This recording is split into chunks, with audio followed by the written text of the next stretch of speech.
everybody, welcome back to the Schnakenberg channel. First, a shout out to everyone who subscribed following the X56 review video. Thanks a lot. I know I promised you guys a follow-up on the X56 within a couple of weeks, and it's been substantially longer than that, so I apologize for the delay. I've been trying to get a studio set up so I can do these videos and do Twitch streaming properly, but I've run a bit behind on that, so I've gone with my same makeshift setup as the last video. I do at least have proper audio equipment this time, so let me know if this mic gives me some better audio quality. Before I get to the X56, I just want to make a few comments on what to expect from this channel going forward. I would like to do more reviews in the same level of detail as YouTube already original video did it, who goes by Corpse a lot. And his review was mostly okay.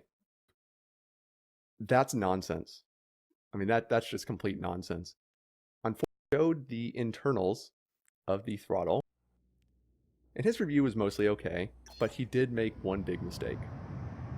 In his part 2 of his review, he showed the internals of the throttle, including the wires, and he said that the wiring was defective. It was badly done, on the basis that individual wires could move freely from one another, so individual wires could separately move. That's nonsense. I mean, that's just complete nonsense.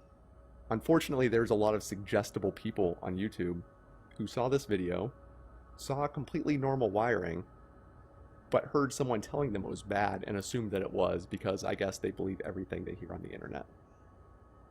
If you have electrical engineering experience, there is nothing really frightening in that.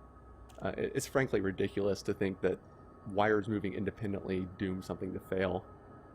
And it's kind of absurd to have taken that literally at face value when he actually contradicted himself in the same comment. He starts by saying that this is going to inevitably cause a failure, and then says it caused 3 failures in the X55. The X55 had, I don't know how many it sold, but it was at least thousands. Inevitable is a 100% failure rate. 3 is a fraction of 1% failure rate.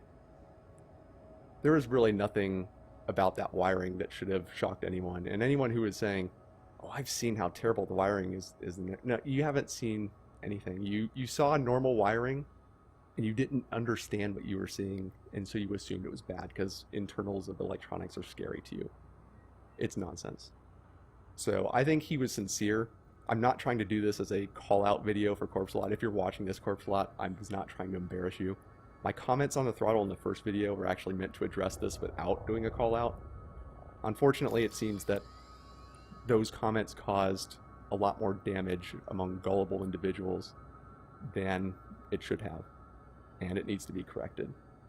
That does not mean that there can't be a problem in the throttle, but there was nothing visibly wrong. There's no evidence from looking at that wiring that would suggest there'd be a problem. If there does turn out to be a problem, it's unrelated to the fact that they move independently. There might be problems with the wires themselves being defective or such, but you can't tell that by looking at it.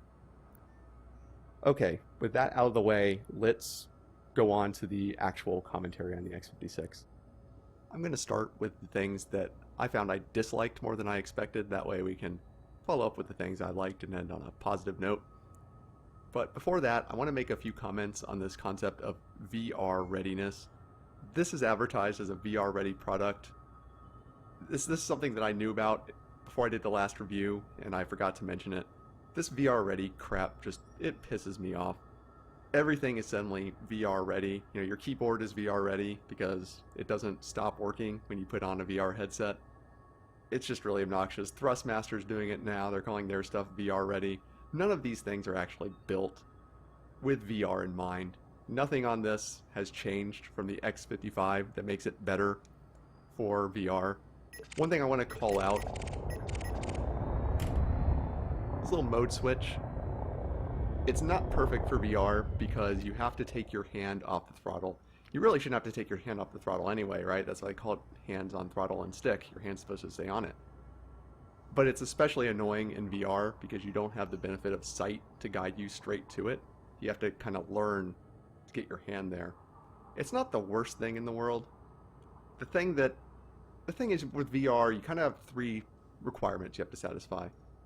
One is you shouldn't have to take your hand off the control because it's harder to get there. That's something you should not have to do anyway. VR just makes it more important. Number two is you should be able to know what mode you're in without removing the headset to look or having to test a control in the game to find out. And number three is you should be able to switch to any specific mode easily without having to take off the headset to look. This gets 1 out of the 3. I can switch to any mode I want. If I want to go to mode 1, I just turn it up as much as it goes. Right? Turn it down as much as it goes. There's mode 3. Just go to the end and then flip it up 1, and I'm in mode 2. But I can't know what it's in without looking, and it's really hard to feel.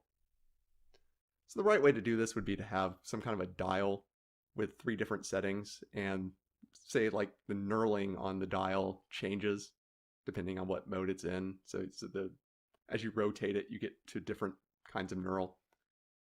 But this is not made for VR. It's not terrible for VR. At least you can change to whatever mode you want, regardless of where you are.